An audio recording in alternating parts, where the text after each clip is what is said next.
То, что ты сделал для меня, подкрепив мои позиции. Alexandre Ivanovitch Medvedkin est un cinéaste russe né en 1900. Ces entailles que les pères de famille font au chambranle des portes pour mesurer la croissance de leur progéniture, le siècle les a tracées sur sa vie. Il avait 5 ans, Lénine écrivait « Que faire ?» 17 ans et il savait. 20 ans la guerre civile, 36 ans les procès de Moscou, 41 ans la guerre, 53 ans Staline est mort. Et quand il meurt lui-même en 1989, c'est dans l'euphorie de la perestroïka. Dans une de ses dernières interviews, il m'engueulait de loin, comme d'habitude. Pourquoi est-ce que j'étais trop paresseux pour écrire, juste un petit peu? Cher Alexandre Ivanovitch, maintenant je peux t'écrire. Avant, trop de choses devaient être tues. Maintenant, trop de choses peuvent être dites. Je vais essayer de te les dire, même si tu n'es plus là pour les entendre. Mais je te préviens, il me faudra beaucoup plus d'espace qu'il n'y en a entre tes deux doigts.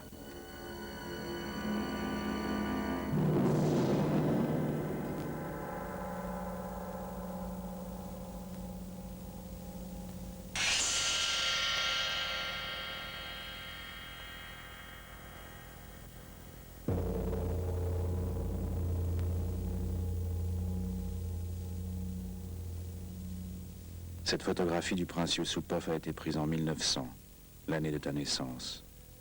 Pourquoi pas le jour de ta naissance? Ça donnerait un bon départ à une histoire où le miracle est simplement une forme un peu plus attentive du quotidien. Un jour, tu ferais des films. Un jour, il tuerait Raspoutine. Vous étiez contemporains et vous étiez compatriotes. À part ça, vous viviez dans deux mondes plus éloignés l'un de l'autre que la Terre de la planète Mars.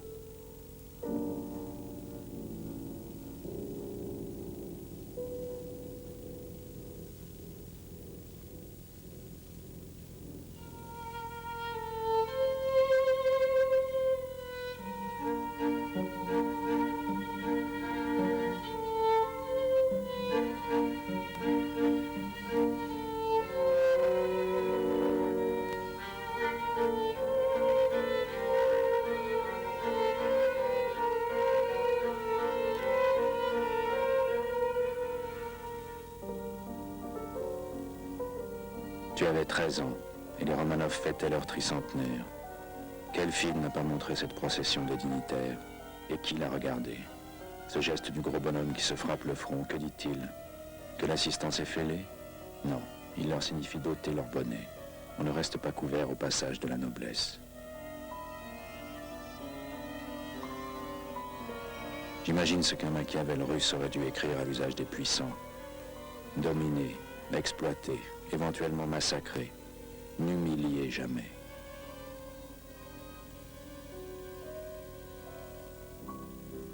Et puisque le sport à la mode est de remonter le temps pour trouver les coupables de tant de crimes et tant de malheurs déversés en un siècle sur la Russie, je voudrais qu'on n'oublie pas, avant Staline, avant Lénine, ce gros type qui ordonnait aux pauvres de saluer les riches.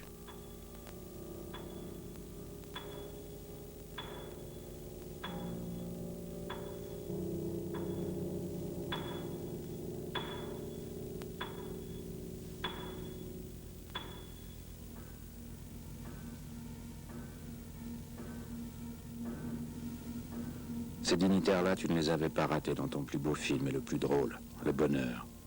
Ils débarquaient tous lorsque ton héros Khmir, ne pouvant plus supporter sa vie de paysan couvert de dettes, voulait se suicider. C'était le scandale.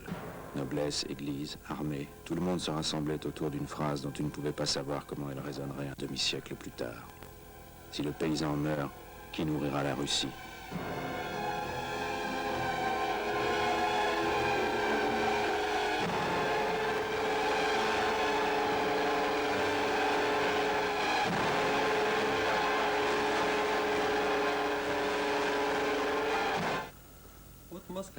Voici un masque que nous avons fait en 88 pour une soirée.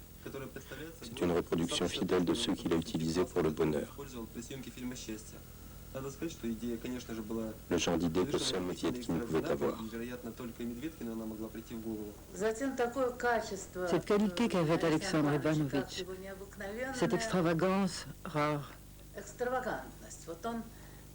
Что бы он ни думал, что бы он ни затевал, Quoi qu'il entreprenne, il voyait toujours les choses sous un autre angle que nous.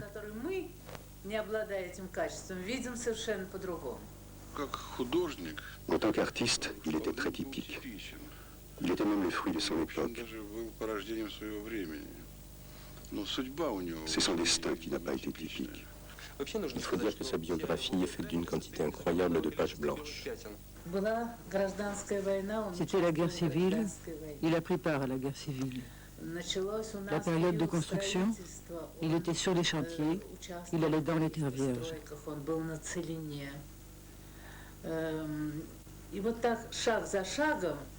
De tout ce qui se faisait dans notre pays, il a toujours été à l'épicentre.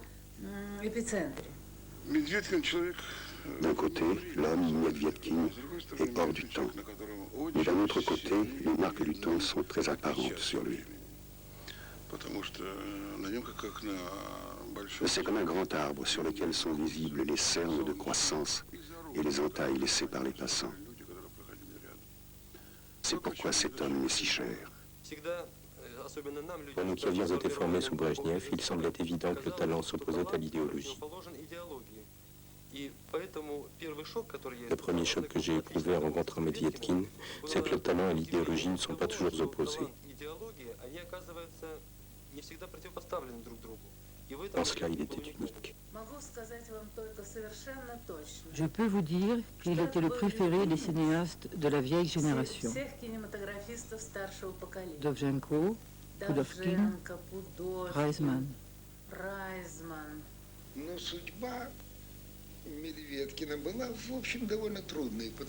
Le destin de Medvedkin a été tragique dès son premier film, qui n'est pas sorti sur les écrans.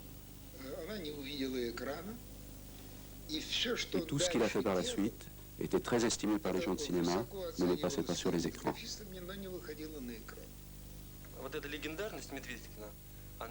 Il faut dire que cette légende Medvedkin a contribué à ce qu'on le découvre une centaine de fois. Et chaque fois, cette découverte faisait sensation parce que tout ce qu'il faisait était inhabituel pour l'époque, en marge de toutes les normes. Si original du point de vue cinématographique et si profondément enraciné dans la culture populaire que la combinaison provoquait une impression de choc. Le mot choc revient très souvent quand on parle de Medvedkin. Ce fut un choc, c'était un choc. Quand j'étais étudiant à l'école du cinéma, Medvedkin m'était totalement inconnu. Un jour, notre professeur, Yuryaniev, nous a annoncé que nous allions regarder Le Bonheur, un film du réalisateur Medvedkin. Personne ne savait de quoi il s'agissait. Et dès le début, on a été sous le charme. On était réellement exaltés. On riait, on discutait pendant la projection.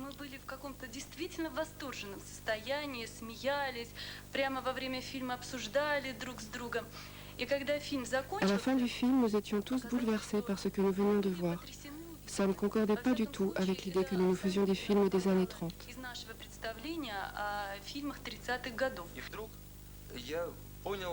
Après une ou deux bobines, j'ai compris que ma conscience refusait tout ça, que tout se mélangeait, se retournait. C'était très étrange.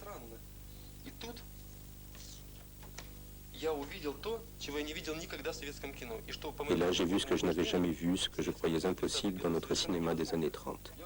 Cette scène. Il n'y avait jamais eu dans tout le cinéma soviétique une telle dose d'érotisme aussi concentrée.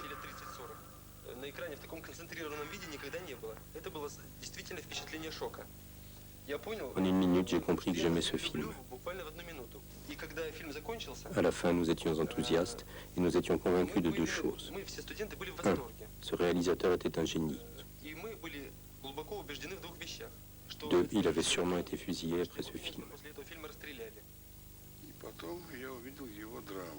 Plus tard, j'ai compris sa tragédie. Tragédie d'un communiste pur au pays des communistes qui font semblant d'être communistes. C'était un homme harmonieux. Il y avait un groupe de cinéastes, et comme toujours, les cinéastes se plaignent que ça va mal, qu'on ne les laisse pas s'exprimer, que quelque chose a été coupé, etc. Et arrivait cet homme qui avait tant été censuré, abîmé, devant qui l'on avait dressé tant d'obstacles, et il riait. Il riait de ses malheurs. C'est comme ça que je l'ai connu.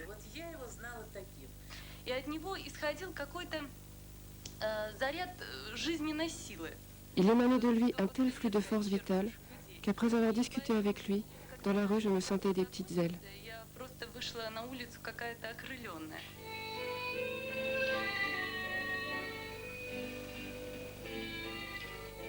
Когда я читаю... Maintenant que je lis son journal et ses lettres, que je travaille sur ses archives, c'est la question qui me poursuit. Comment était-il? Qui était-il? Каким же он был, кем он был? Отец русский крестьянин, дед крестьянин, прадед крестьянин. Во мне кровя, крестьянские кровя. Может быть, поэтому я, чтобы не сглазить, живу 84 года и собираюсь еще жить, ну, как можно больше, хотя бы, ну, я не говорю до 21-го столетия, но 5 лет прожить хорошо. Et 5 ans plus tard, tu es mort. Le seul plan quinquennal qui ait jamais marché. Je suis retourné sur ta tombe le jour de Pâques. J'ai fait le tour de mes tombes amies. La tienne, celle de Mikhail Romanov-Odievitchi. Celle de Volodia Vysotsky à Vakankovskoye.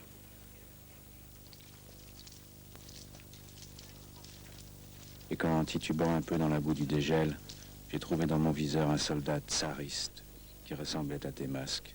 J'ai cru que j'avais forcé sur la vodka qu'on partage ce jour-là, autour des tombes.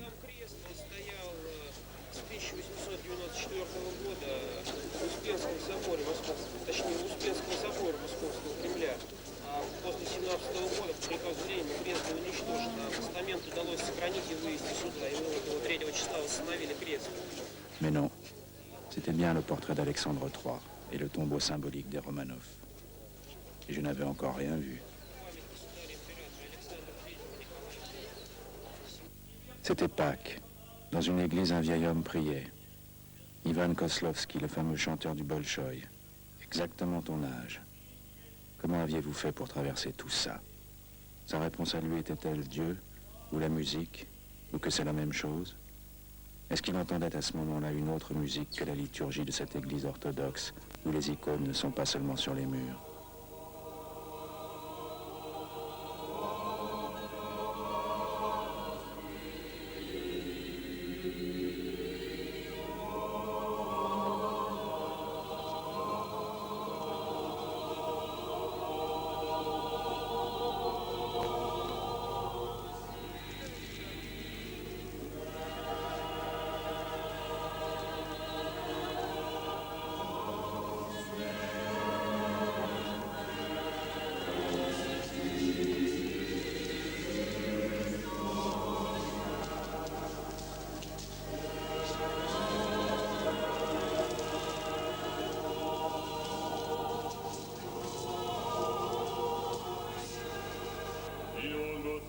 Cette année-là, la grande affaire à Moscou était de se demander jusqu'où le métropolite Pitirim avait collaboré avec le KGB. Pas si, mais jusqu'où. Comme un personnage d'Orson Welles, comme Kane ou Macbeth. Jusqu'où peut-on faire un bout de chemin avec le mal?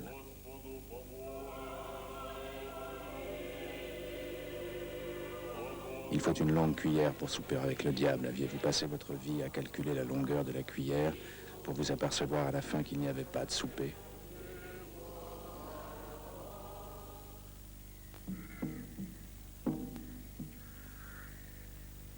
Il faut dire que dans le bonheur, ta vision du clergé était moins dialectique.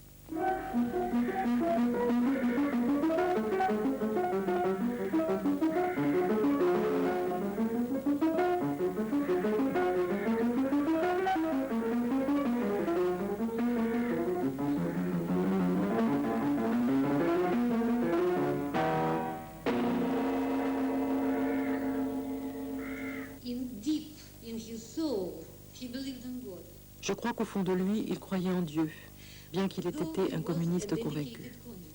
Il connaissait toutes les prières qu'il avait apprises dans son enfance, et un jour, il me les a répétées. Il les savait toutes par cœur. On racontait cette histoire. Un jour, tu visitais un village dont le pape était mort. Et tu avais bluffé tout le monde en récitant impeccablement les prières.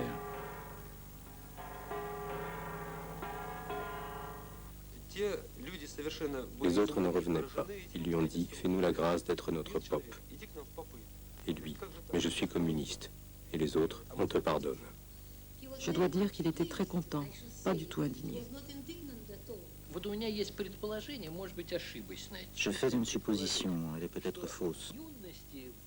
Dans sa jeunesse, dans son enfance, je n'en sais rien, Medvedkin était très religieux.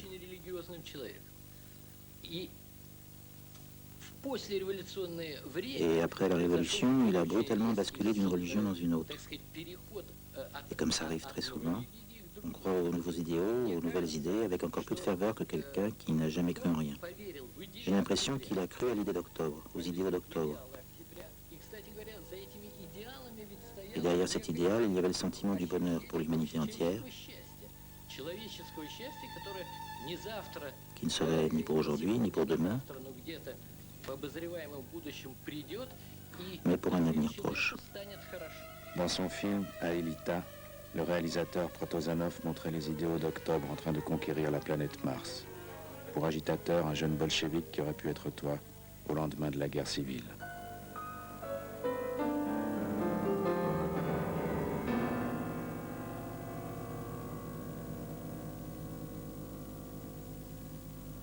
В 1919 году я попал в первую конную армию Буденного.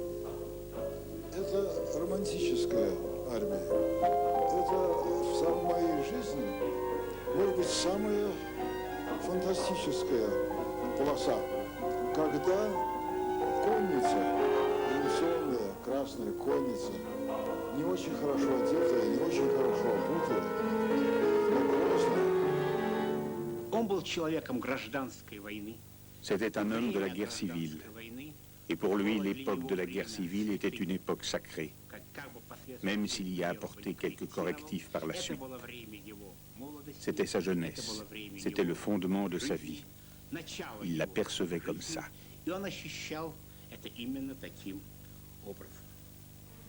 Un autre allait donner une image définitive de la cavalerie rouge, Isaac Babel. Toute épopée est la face claire d'un cauchemar, et Babel, juif à lunettes parmi les Cosaques antisémites, n'était pas romantique. Échantillon de son journal. Les Juifs attendaient le pouvoir des Soviets comme des libérateurs et tout à coup des cris, des cravages salioupins. Mais aussi, nous regardions le monde comme une prairie où vont et viennent des femmes et des chevaux. Le cheval de la tradition russe, un ami auquel on parle. Dans le film Arsenal de Dovzhenko, le soldat crie « Plus vite, brave coursier !»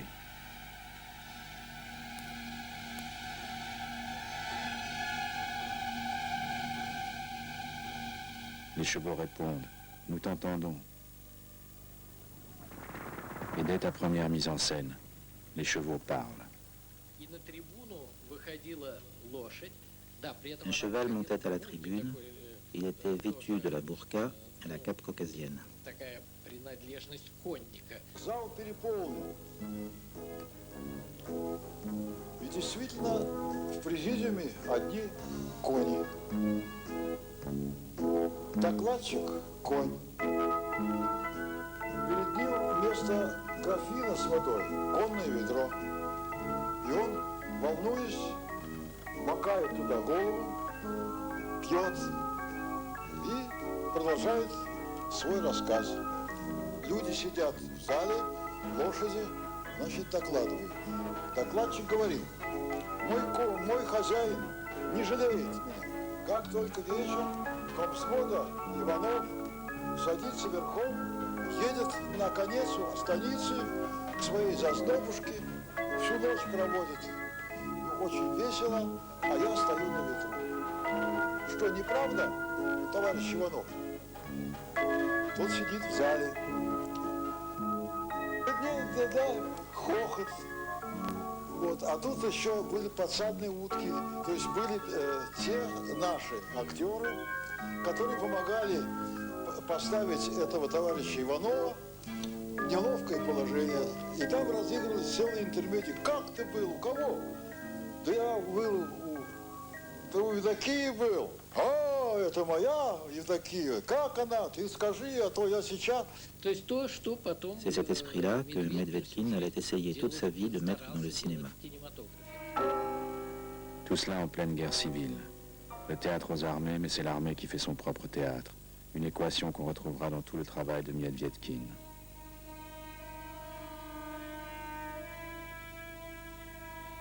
Le commandant légendaire de la première armée de cavalerie, le général Boudioni, apprécie le théâtre des chevaux, bon pour le moral des troupes. Il n'en dira pas autant des récits de Babel, d'autant plus implacable que c'est le style qui juge, pas l'auteur. Et les voilà dès le début côte à côte, Babel et Medvedkin, l'enthousiaste et le curieux, aussi nécessaires l'un que l'autre pour recevoir la tragédie en stéréo.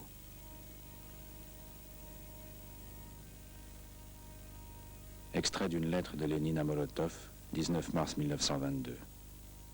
C'est maintenant, quand dans les régions affamées on mange des hommes et que sur les routes gisent des milliers de cadavres, que nous devons mener la réquisition des objets de culte avec une énergie enragée et impitoyable.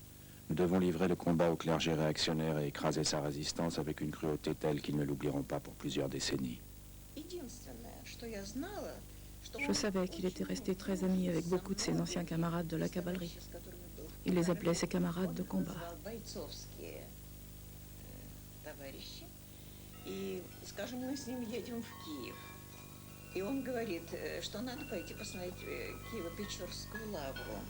Quand nous sommes allés à Kiev, il m'a dit qu'il fallait visiter la Grande Laure et ses grottes.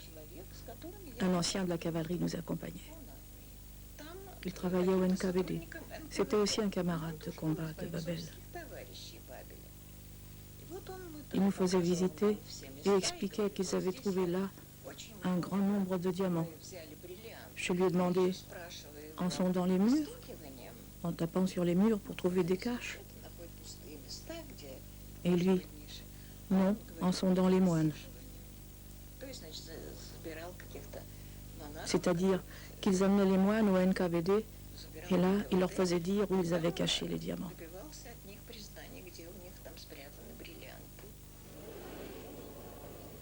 J'étais en Ukraine pour Pâques 1992.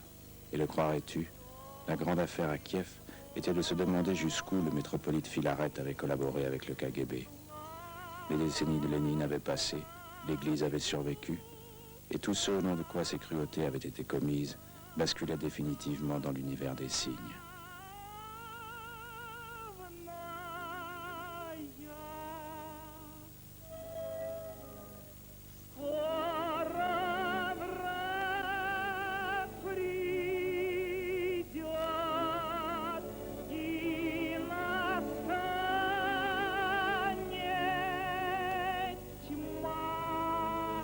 Je m'étais demandé quelle musique le vieil homme de Moscou écoutait, au-delà de la liturgie. Je crois qu'il entendait les mots qu'il avait chantés si souvent lui-même, dans Boris Godunov, quand il interprétait comme personne ne l'interpréterait jamais le rôle de l'innocent.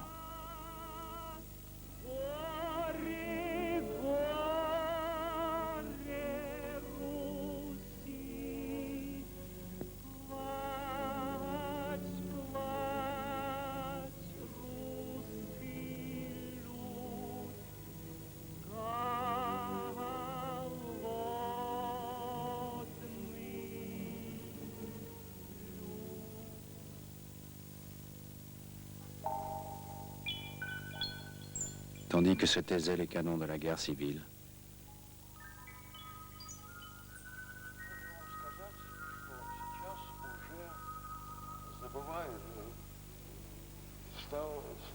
Забывают о том, что 1921-22 год это совершенно не то, что сейчас. Страна была в развалинах. Люди были измучены. Мужское население погибло в гражданской войне. Хлеба не было. Промышленность разрушена. Транспорт не работал. Вдобавок выросло в связи с Первой мировой войной, выросло поколение неграмотных людей. Мы получали пополнение неграмотных, и мы их обучали. Son théâtre connaissait un immense succès dans l'armée. Et résultat, Medvedkin se retrouva parmi les membres de la direction de l'armée rouge, avec la fonction de responsable en chef de la propagande. Il était chargé de la propagande pour toute l'armée soviétique. Il avait un grade qui aujourd'hui équivaudrait à celui de colonel ou même de général. Я носил 2 ромба. Это было по теперешним счетам генералом. Но я оттуда сбежал в кино. Quoi de commun entre un chat qui fait sa toilette, un très jeune général de l'armée rouge et une statuette de pêcheur chinois? Commençons par le chat. Cela s'appelait Pour la santé. Dans ton studio militaire, il s'agissait d'enseigner l'hygiène aux troupiers de base. N'aie pas peur de l'eau, disait un carton. Pour faire comprendre que la maladie était un ennemi plus redoutable que les Blancs, tu avais imaginé de faire disparaître d'une section par trucage tous ceux que la maladie avait tués.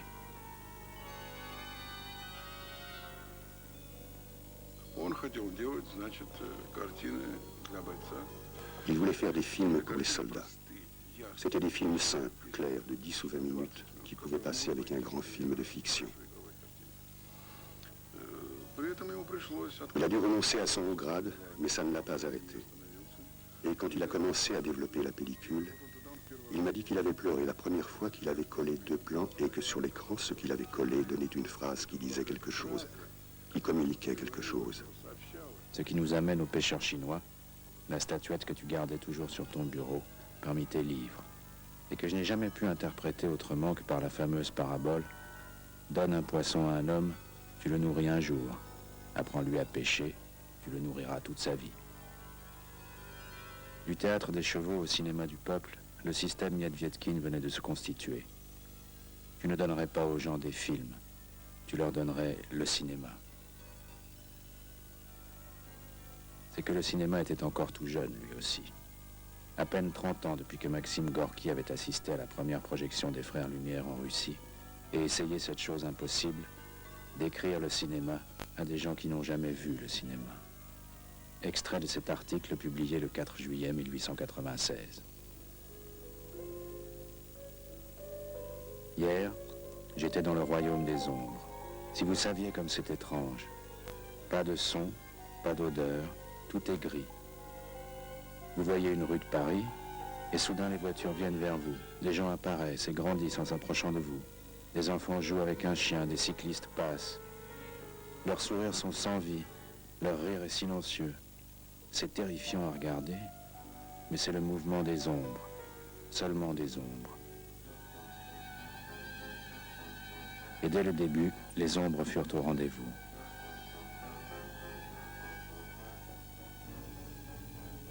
Pas un véritable film, mais l'enregistrement sur film d'un spectacle de rue, celui qui célébrait sur les lieux mêmes le 3e anniversaire de la prise du Palais d'Hiver en octobre 1920.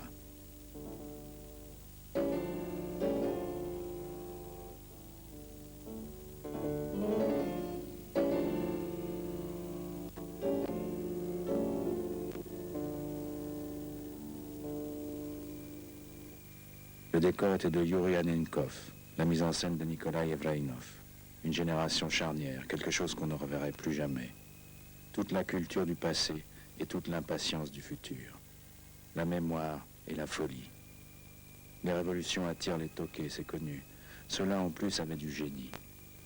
En mélangeant tout ce que les autres n'osaient pas mélanger, ils allaient simplement inventer l'art moderne.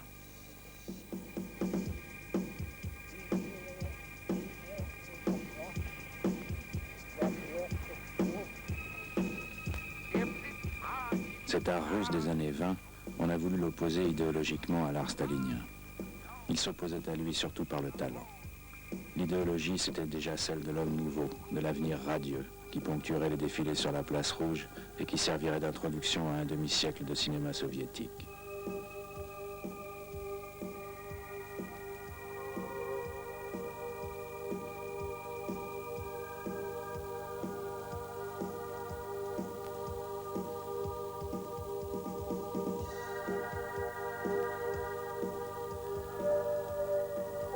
Un titre était devenu le drapeau du cinéma soviétique, le cuirassé Potiemkin, bien sûr. Formidablement symbolique que le nom d'un ministre de la Grande Catherine, inventeur de la propagande par les apparences,